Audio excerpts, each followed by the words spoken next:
Pek kıymetli misafirler, yapılan yoklama sonucunda kongre yeter sayımız ulaşmıştır yeteri seviyesine. İnşallah kongremizi başlatıyoruz. İlk olarak kelamların en güzeli olan Kur'an-ı Kerim tilaveti için İbrahim Halil Ödemiş hocamızı sahneye davet ediyoruz. Buyurun hocam. وَيَنْصُرَكَ اللّٰهُ نَصْرًا عَزِيزًا.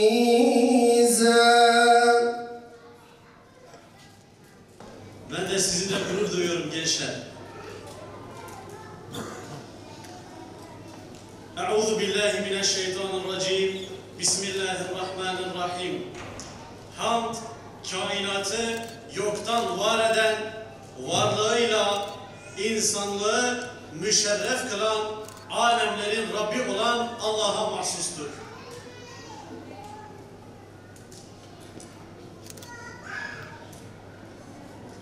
Salat ve selam, kainatın efendisi, serveri kainat, muvahhidlerin önderi, mücahitlerin rehberi, Hazreti Muhammed Mustafa sallallahu aleyhi ve sellemin üzerine olsun inşallah.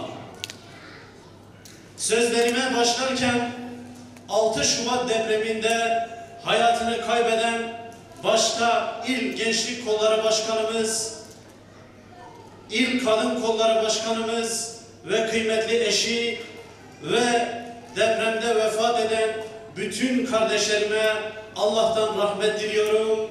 Rabbim rahmetiyle muamele etsin inşallah.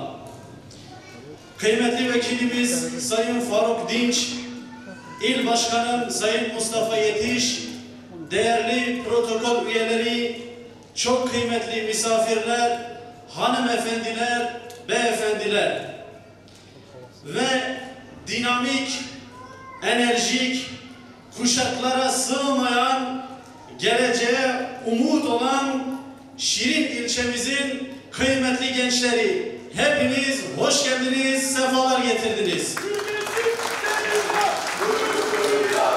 Ülkecik seninle gurur duyuyor.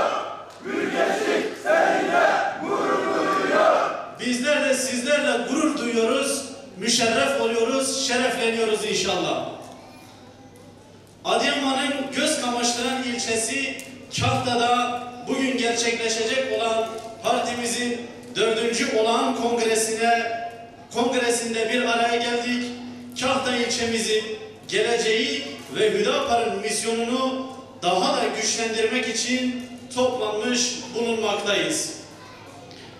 Kahta tarihi, kültürel zenginlikleri ve coğrafi konumuyla bölgemizin önemli ilçelerinden bir tanesidir. Bizler Kahta halkının ihtiyaçlarına duyarlılıkla yaklaşıyor ve bu güzel ilçenin kalkınması ve refahı için çaba sarf ediyoruz. Bu kongre yeni bir dönemin başlangıcıdır. Kahta ilçemizin sorunlarına çözüm üretmek, vatandaşlarımızın sesi olabilmek ve partimizin ilçemizdeki gücünü arttırmak için birlikte çalışacağımız bir fırsattır. Hep birlikte Kahta'yı daha yaşanabilir, müreffeh bir ilçe haline getireceğiz inşallah diyoruz. Göreve geldiğimiz günden bu yana ilçemizin birçok sorununa dikkat çektik, malumunuzdur. Bu sorunların en başında ulaşım ve yol problemi gelmektedir ve hala kanayan yaramız durumundadır. Bununla birlikte altyapı eksiklikleri, istihdam olanakları, madde bağımlılığı, içme suyu temel sorunlarımız arasındadır ve içme suyu hala temel sorunlarımız arasında ilk sıraya yer almaktadır. Bizim bu sorunlara dair çözüm önerilerimiz mevcuttur. Bugün bu çözüm önerilerini yetkili makamlara iletiyor ve takibini istikrarlı bir şekilde sürdürüyoruz. Siz kıymetli kardeşlerimizin desteği ve katılımı ile bu sorunların çözüme kavuşacağına inanıyorum. Ayrıca şunu belirtmek istiyorum. Dürüst belediyecilik, gerçek hizmet için Hüdapar diyoruz. Sorunların kalıcı çözümü için Hüdapar diyoruz. Gençliğe ve geleceğe umut olmak için Hüdapar diyoruz.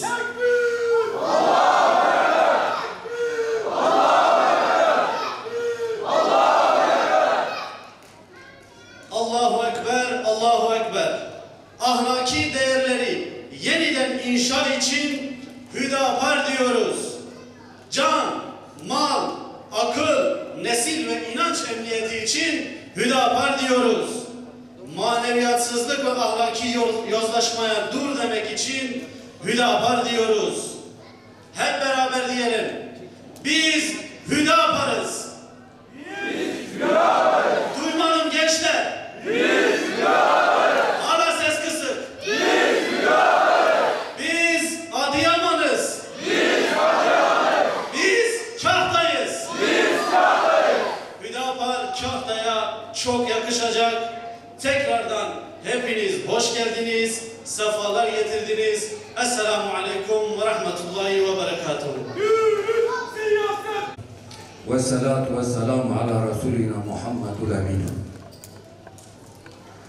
Sayın Genel Başkan Yardımcılarımız, Sayın Milletvekilimiz, STK ve siyasi parti temsilcileri, mahalle muhtarlarımız, çok kıymetli delegeler, gençlik kollarımız, kadın kollarımız, değerli basın mensupları, çok kıymetli misafirler. Allah'ın selamı, rahmeti ve bereketi hepinizin üzerine olsun. Kahta 4. Olağan Kongremizin öncelikle memleketimize, ülkemize ve tüm İslam alemine hayırlara vesile olmasını Cenab-ı Allah'tan niyaz ediyorum. Değerli kardeşlerim, malumunuz olduğu üzere 22 Temmuz günü Adana İl Başkanlığımıza yönelik alçakça bir saldırı olmuştu. Bu saldırıda Sacit Pişkin kardeşimiz hayatını kaybetmiş, İl Başkanımız da yaralanmıştı. Biz Sacit kardeşimize Allah'tan rahmet diliyoruz. Ailesine ve dava arkadaşlarına sabırlar diliyoruz. Şu bilinmelidir ki bu dava kolay buralara gelmedi. En azizlerimizi kurban vermek suretiyle Allah'a hamdolsun Hüdapar olarak azimle, gayretli bir şekilde biz mücadelemize devam ediyoruz ve devam edeceğiz. Yine geçen hafta Karaman İl Başkanımız Halis Ödelci vefat etti. Allah kendisine de rahmet eylesin. Bir kalp ameliyatından sonra ikinci bir kalp krizi sonucu hayatını kaybetmişti. Kendisi aynı zamanda Konya kurucu il başkanımızdı. Kendisiyle de yoğun bir teşvik mesaimiz olmuştu. Rabbim ailesine de dava arkadaşlarına da sabırlar versin. Yine yakın zamanda teşkilat başkanımız Halef Yılmaz'ın şu andaki taziyesi Diyarbakır'da devam ediyor. Muhterem babaları vefat etmişti. Kendilerine de Allah'tan rahmet diliyoruz. Bingöl İl Başkan Yardımcımız Orhan Açıkbaş maalesef kendisi de amansız bir hastalığa şu anda mücadele ediyor. Ankara'ya gitti. Tedavisi Ankara'da devam edecek. Kendisi için de Rabbimizden şifalar diliyoruz. Şafi ismi hürmetine Ya Rabbi sen kendisine ve tüm hastalarımıza şifalar ver Ya Rabbi. Çifte deprem yaşadığımız özellikle 11 il içerisinde en fazla etkilenen bölgelerden bir tanesi de Adıyaman bölgesiydi. Bismillahirrahmanirrahim. Sayın Milletvekilim, muhterem Genel Başkan Yardımcım, ilçe başkanlarım, Kahtamızın değerli sivil toplum kuruluşları, parti temsilcileri ve basın mensupları, partimizin değerli delegeleri ve üyeleri, kıymetli beyefendiler, hanımefendiler ve geleceğimizin umudu olan hür davamızın hür gençleri, hepinizi saygı, sevgi ve muhabbetle selamlıyorum. Kıymetli misafirler, Kahta İlçe Teşkilatımızın 4. olağan genel kongresine hepiniz hoş geldiniz. Adıyaman Hüdapar olarak yepyeni ve heyecanlı bir kongremizde tekrar bir araya gelmiş bulunmaktayız.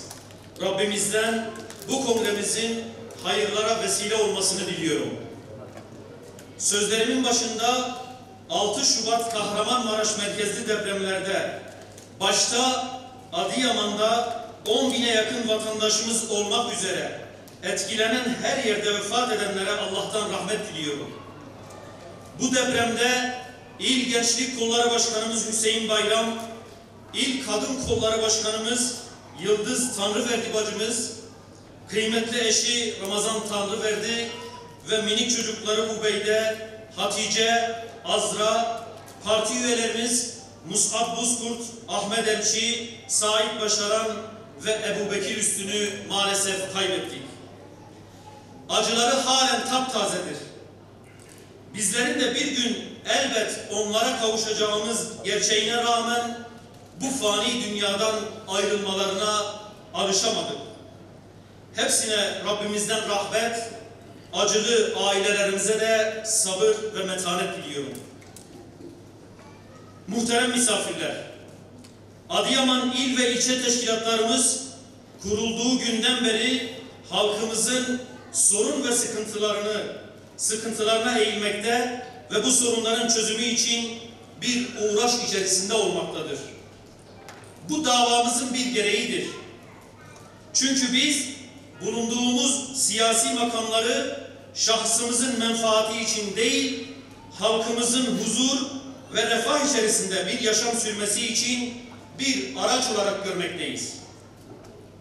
Adıyaman bütün ilçeleri ve köyleriyle beraber geçmişten beri gelen sorunlar yaşamaktadır.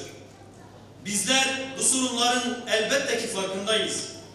İmkanlarımız ve gücümüz nispetinde bu sorunları yerinde tespit etmekte, ilgili kurumlara iletmekte ve sürekli takipçisi olmaktayız. Kahta İlçe Başkanımız kıymetli kardeşim İrfan Demiral, kendi ilçe teşkilatıyla beraber 3 yıl önce ilçe başkanlığına seçildiği günden beri bu anlayış üzere çalışmakta ve hepinizin şahit olduğu üzere bir gayret ortaya koymaktadır. Kahta ilçemizin sorunlarını yerinde tespit edip ilgili makamlara iletmektedir. Buradan Kahta'daki halkımız için yaptığı çalışmalardan dolayı kendisine teşekkür ediyorum. Kıymetli kardeşlerim, malumunuz olduğu üzere 6 Şubat depreminde Adıyaman'ımız da çok ağır bir yara aldı. Geçmişten beri var olan sorunların üzerine depremle beraber daha ağır sorunlar eklenmiş, ilimizin kendi içinde demografik yapısı değişmiş ve dışarıya göç vermiştir. Bütün bunların farkında, fehminde ve duyarlılığında depremin yaşandığı ilk saatten itibaren bütün üyelerimizi seferber ederek birkaç saat içerisinde Umut Kervanı Yardım Kuruluşu'yla beraber Demokrasi Parkı'nda bir yardım çadırı kurup depremzedelerimizin yardımına koştuk. Başta muhterem Genel Başkanımız Sayın Zekeriya Yapıcıoğlu olmak üzere partimizin genel merkez yöneticileri ve il başkanlarımız ilimizi çok sık ziyaret ederek yanımızda durdular.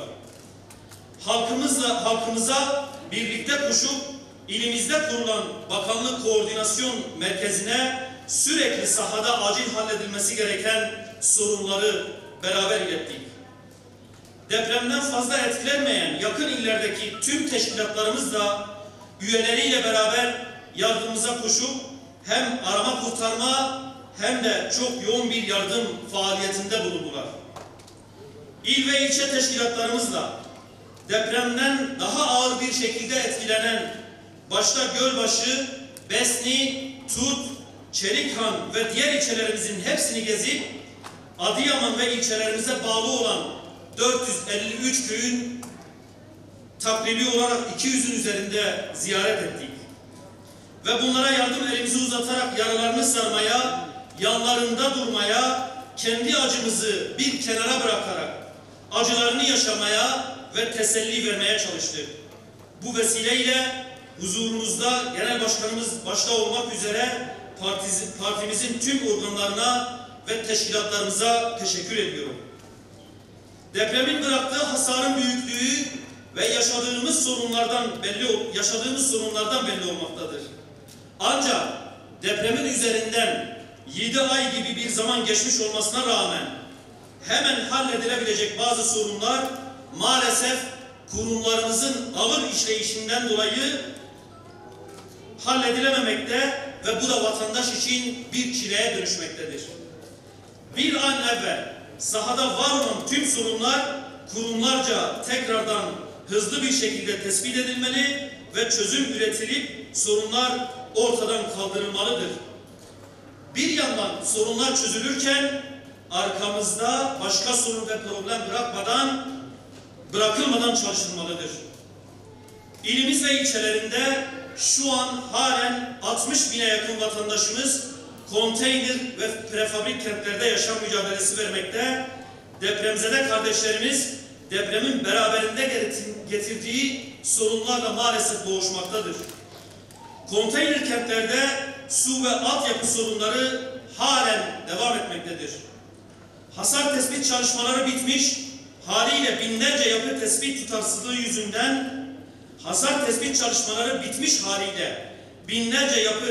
tutarsızlığı yüzünden ki bunun bir kısmı vatandaştan, bir kısmı da ilgili tespit komisyonlarından kaynaklanmakta, mahkemelere itiraz yoluyla süreç uzatılmıştır.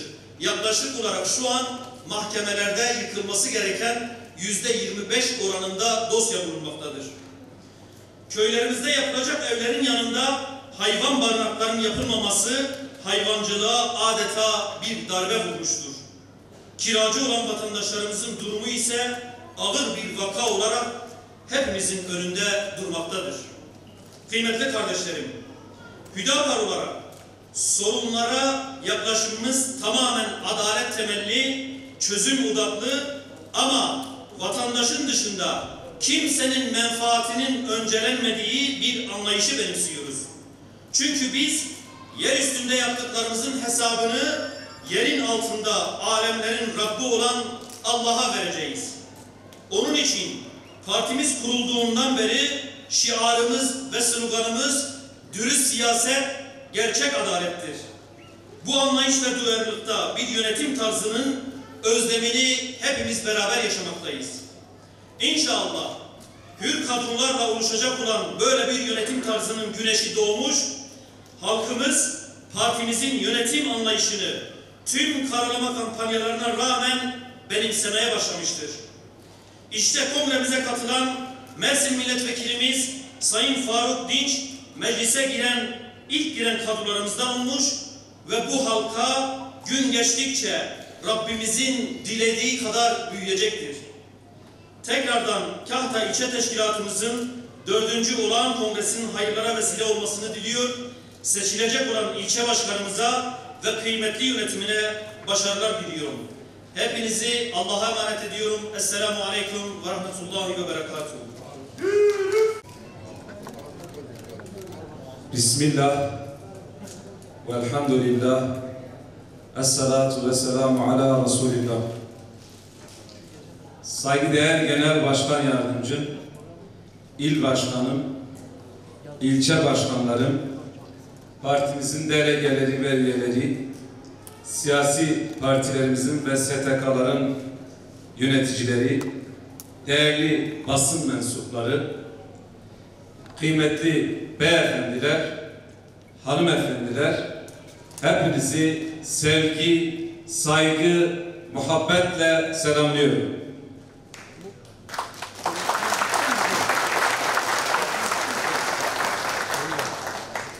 Konuşmama başlarken 6 Şubat deprem felaketinde hayatını kaybeden Adıyaman İl Kadın Kolları Başkanımız Yıldız Tanrıverdi bacımıza, kıymetli eşi Ramazan Tanrıverdi'ye, çocuklarına Hatice'ye, Übeyde'ye, Azra'ya, Gençlik Kolları Başkanımız Hüseyin Bayram'a, Gençlik Kolları üyelerimiz Ahmet Elçi'ye, Ebu Bekir Üstüne, Said Başaran'a, Mus'ab Bozkurt'a ve bu felakette hayatını kaybeden tüm kardeşlerime Allah'tan rahmet diliyorum.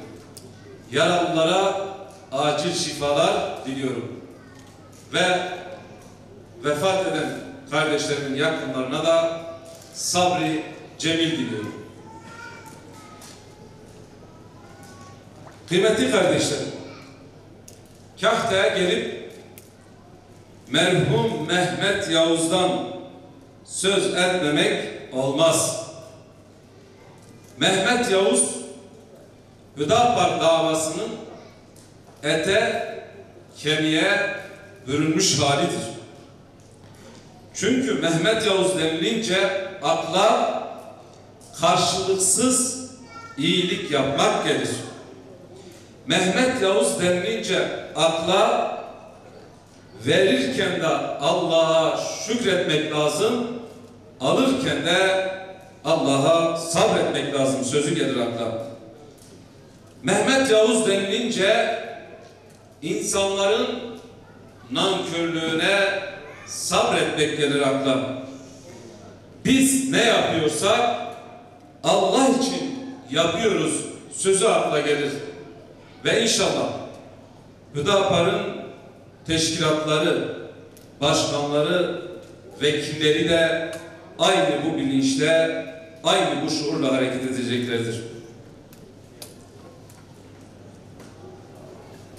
Değerli misafirler, 14 Mayıs genel seçimlerinden sonra partimiz Hüdapar ciddi bir ivme kazandı. İzlediğimiz stratejik ve ilkeli duruşumuzla ülke genelinde büyük bir teveccühle karşılandı. Gelinen noktada Hüdapar halkımız tarafından büyük bir umut olarak görülmektedir. Bugün bu umudu daha fazla büyütmek için bir aradayız. Hüdapar'ın parlayan yıldızından rahatsız olan kimi kirli odaklar da oldu. Yalan, iftira, karalamalar ile partimizi hedef gösterdiler. Sözlü saldırılarla birlikte fiili saldırılarda da bulundular. Tüm bu saldırılarla Hüdapar'ın güneşini söndürmeye çalışanlar büyük bir hezimet ile kaybettiler. Elhamdülillah partimizin yıldızı her geçen gün daha da parladı. Halkımızın ilgisi ve teveccühü gün be gün ziyadeleşti. Kıymetli kardeşlerim, yıllar önce bu memleketlerde, bu şehirde bir sloganımız vardı ve diyorduk ki mecliste söyleyecek sözümüz var. Elhamdülillah artık o gün bugündür.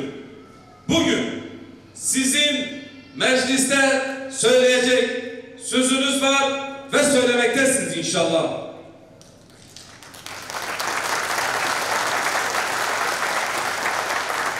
Duyulmayan sesinizi ve görünmeyen doğrularınızı Türkiye'nin merkezinde, meclisinde haykıracaksınız. Hüdapar'ımız mağdurların, mazlumların ve tüm insanlığın sesi olacaktır. Şehirlerimizin sokağı, mahallesi, köyü, bekleyin bizi, bekleyin bizi. Size benzeyen, sizin gibi olan Hüdapar'la vira bismillah diyoruz. Köylüye, çiftçiye, işçiye, umut olacak Hüdapar geliyor. Öğrenciye, memura, emekliye güven olacak Hüdapar geliyor. Gençliğe, kadına, çocuğa ve tüm insanlığa huzur olacak Hüdapar geliyor diyoruz. Artık sevinin, Hüdapar'la olun, ümit var olun. Güzel yarınların inşası ve ihyası için Hüdapar'la olun.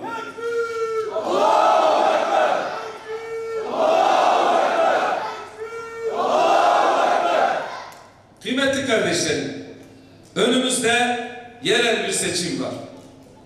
Genel merkezimizin belirleyeceği yol haritası ile yerel yönetimlere aynı heyecan ve aynı aşkla devam edeceğiz.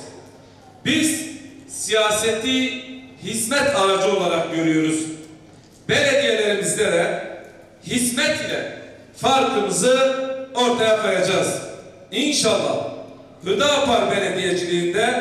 Hüdapar Belediyeciliği ile rüşvet ve israf ile etkin bir şekilde mücadele edilecek. Yani rüşvet çarklarını kıracak, rüşvet çarklarına çomak sokacağız. Belediyelerde hizmet konuşulacak. Belediyeler gelir kapısı olarak görülmeyecek. Belediye kapıları halkımıza açık olacak. Belediye başkanlarımız da sadece VIP araçlarla gelenleri değil, yalın ayaklarla gelenleri de kapıda karşılayacaktır inşallah.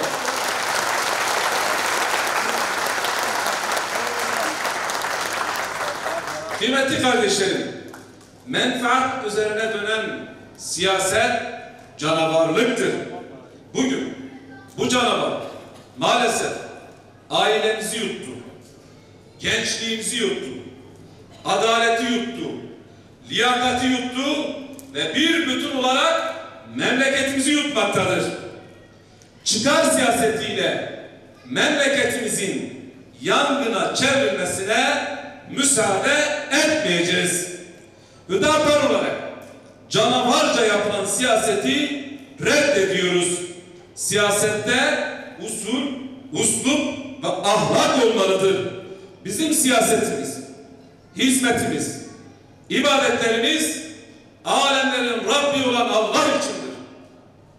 Bizim gözümüz ne koltuklarda ne ihalelerdedir. Elhamdülillah buna karşı gözümüz de gönlümüz de toktur. Bizim gözümüz tek bir şeyde vardır.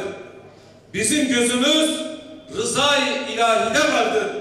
Ve biz istiyoruz ki rızayı ilahiyi gözetenler bu memleketi idare etsin, bu memleketi yönetsin.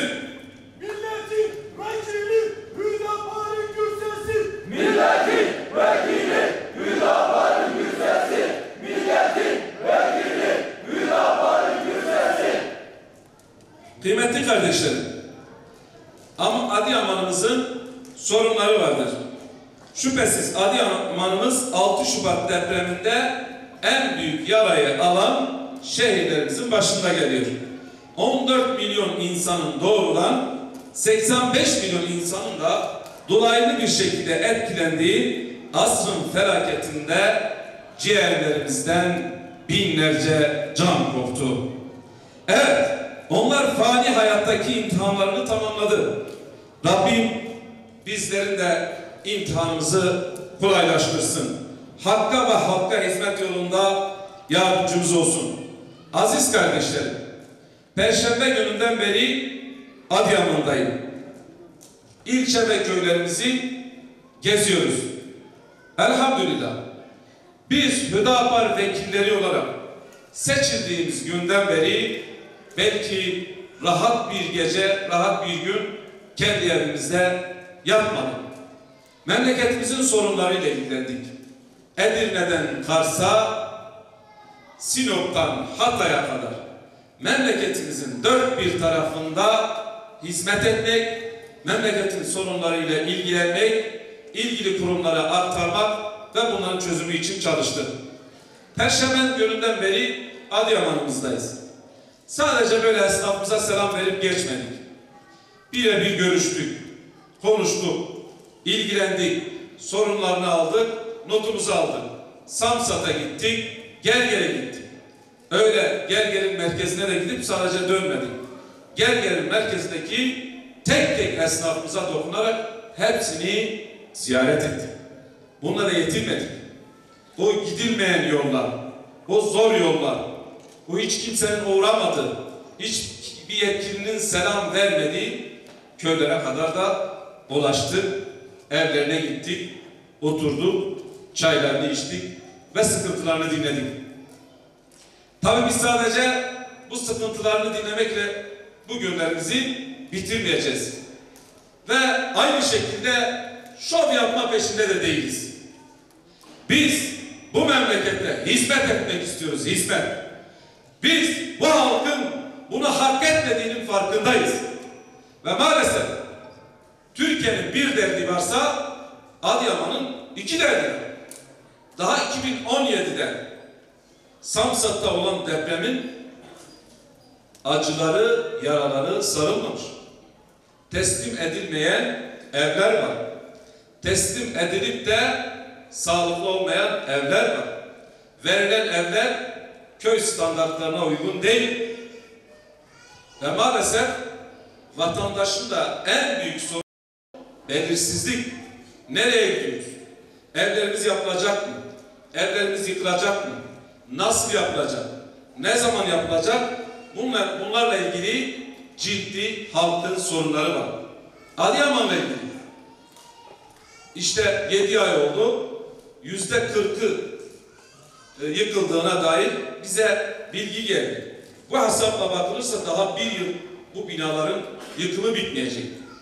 Ve biz diyoruz ki yetkililer yoğun bir mesai yapmalı. Öyle bir kere görmekle, bir kere oturmakla değil. Gerekirse kamp kursunlar. Yoğun bir mesai yapsınlar. Yol haritasını çizsinler. Vatandaşı net ve şeffaf bir şekilde bilgilendirsinler. Vatandaş bu konuda rahatlasın. Önünü görsün, ne olup ne bittiğini görsün. Bazı köylerin yeni ev yıkımları başlayacak ve bir kışa geçecekler. Nasıl bu kışı geçirecekler? O da ayrı bir konu. Yani bir an önce bu sorunların bitmesi lazım. Yetkililerin yoğun mesai harcaması lazım. Vatandaşı şeffaf bir şekilde bilgilendirmesi gerekiyor. Bununla ilgili il başkanım çoğu sorunları dile getirdi. Konut krizi zaten Türkiye genelinde var. Konteynerlerle ilgili sıkıntılar var. Su sıkıntısı var. Ve belki de en önemlisi Kahta ilçemiz ilçe olduğu günden bugüne halen temiz bir suya ulaşmamış maalesef. Her şeyden önce bu su soruna köklü bir çözüm bulunmalıdır. Kahta ilçemizin en büyük sorunlarından biri de Kahta ile İsmi Köprüsü arasında 45 kilometrelik yol yıllardır bir türlü tamamlanmamış durumdadır. Kıymetli kardeşlerim, sorunlar çok var. Sadece Adıyaman'ın değil, Türkiye geneli sorunlarımız var. Birkaç tanesine değinmek istiyorum.